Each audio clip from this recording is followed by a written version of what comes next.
जय जिनेन्द्र बंधुओं, आज सुनते हैं चोरी पाप में प्रसिद्ध तापसी की कथा। तापसी होकर चोरी, ऐसा पाप जो इस भव को भी बिगाड़ता है और कब कई भवों तक इसका फल भोगना पड़ता है। शावक को तीसरे चोरी पाप का भी त्याग कर देना चाहिए, क्योंकि चोरी करने वाले का कभी भी चीज संतोष में नहीं रहता, निरंतर शंकित रहता है और इस शंका से उसका रहना बैठना सब कुछ असंतोषजनक होता है। चोरी के पाप में एक साधु वेशधारी चोर प्रसिद्ध हुआ। पूर्व काल में कौशाम्बी नगरी में सिंगरत राज्य राजा करता था। वह न्यायप्रिय था। उसी नगर में एक चोर रहता था। वह चोर साधु के वेश में रहता था। उसने एक बड़े पेड़ की डाल से छीका बांध रखा था और उसमें बैठ जाता। लोग उसके पास आते थे। वह लोगों से यह कहता था कि दूसरे की बस्ती तो क्या, मैं तो धरती तक को भी नहीं छूता हूं, सदा छीके पर अधर लटका रहता हूं। दिन भर वह इसी तरह से डाल पर लटका रहता था और रात में वह नगर में जाकर चोरी करता था। उसके साधु वेश के कारण, मीठे उपदेश के कारण लोगों पर को उस पर बड़ा विश्वास था। वह चोरी का धन एक पास ही में खोद रखे कुएं में डाल देता था और नीचे नीचे दूर जाकर गुफा बना रखी थी। वहीं उसकी स्त्री भोजन तैयार करके उसे खिलाती थी। जब नगर में बहुत सी चोरियां हो चुकी और पता ही नहीं चल पा रहा था कि चोरी कौन कर रहा है, तो राजा ने थानेदार को बुलवाया और उसको बड़ी डांट लगाई। थानेदार पता लगाता फिरता रहा, पर अंत में हार मानकर चिंता में बैठ गया। तभी वहां एक भिखारी ब्राह्मण आया और उसने खाने में थानेदार से कुछ भोजन मांगा। तब थानेदार ने नाराज होकर कहा, तुम्हें खाने की पड़ी है, यहां तो जान की आफत आई हुई है। ब्राह्मण ने थानेदार से उदासी का कारण पूछा। थानेदार ने सारा हाल अपना कह सुनाया। फिर उस ब्राह्मण ने कुछ सोचकर कहा कि चोरी करने वाला तो वही मनुष्य हो सकता है जिसने अपनी सच्चाई की बड़ी प्रसिद्धि कर रखी हो, लोग उसे बहुत मानते हो और उसका बड़ा ढोंग चलता हो। ऐसे लोग बड़े ठग निकलते हैं। तब थानेदार बोला, यहां एक साधु पास में ही रहता है जो बड़ा संतोषी है, किसी से कुछ नहीं मांगता है। उस पर मुझे रंज मात्र भी संदेह नहीं है। उसे तो नगरवासी महात्मा मानते हैं। वह ब्राह्मण बोला, आप उसकी सच्चाई का पता लगाइए। देखो, हम अपने ऊपर बीती हुई घटना सुनाते हैं। हमारी स्त्री ने अपने को बड़ी सती प्रसिद्ध कर रखा था। जब वह बच्चे को दूध पिलाती थी तो बच्चे को पूरी तरह से ढककर दूध पिलाती थी। जब कोई पूछता तुम ऐसा क्यों करती हो, तो वह कहती थी कि यह बच्चा भी तो परपुरुष है।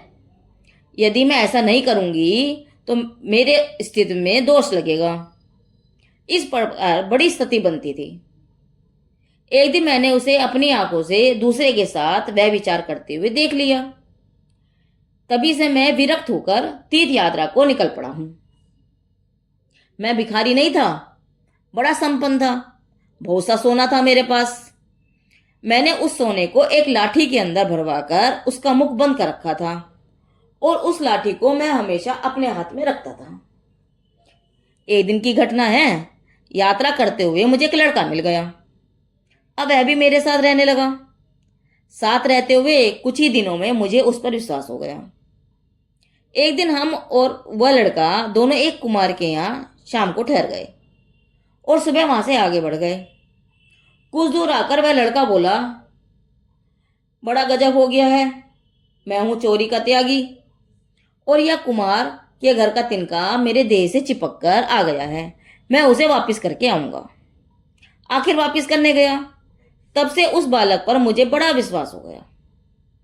एक दिन की बात है, मेरे पास भोजन न था, सो उस लड़के से एक जगह से भोजन लाने को कहा।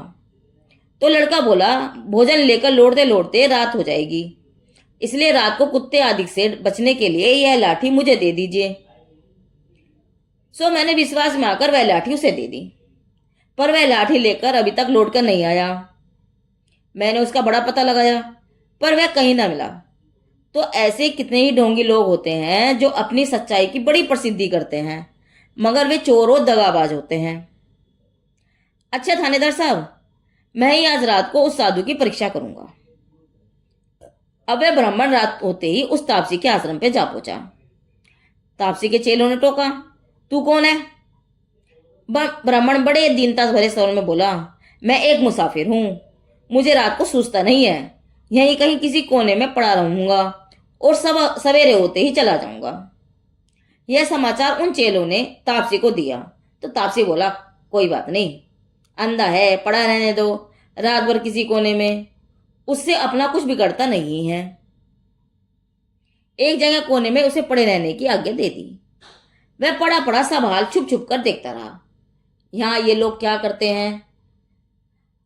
आधी रात बीतते ही तापसी अपने चेलों सहित नगर गया और वहां से बहुत सारा धन चुराकर पास के कुएं में सब धन इकट्ठा कर दिया और गुफा के पास में रहने वाली उसकी स्त्री ने उसे भोजन बनाकर खिलाया। यह सब दृश्य उस ब्राह्मण ने रात को देखा। बस अब क्या था, सवेरे होते ही वह ब्राह्मण उस थानेदार के पास जा पहुंचा और सारा हाल कह सुनाया। थानेदार ने राजा को भी खबर कर दिया। आखिर वह तापसी चेलों सहित पकड़ा गया। सारा माल बरामद हुआ। चेलों को तो जेल भिजवा दिया गया और उस तापसी को फांसी का हुक्म दे दिया, जिससे वह मरकर नरक गया।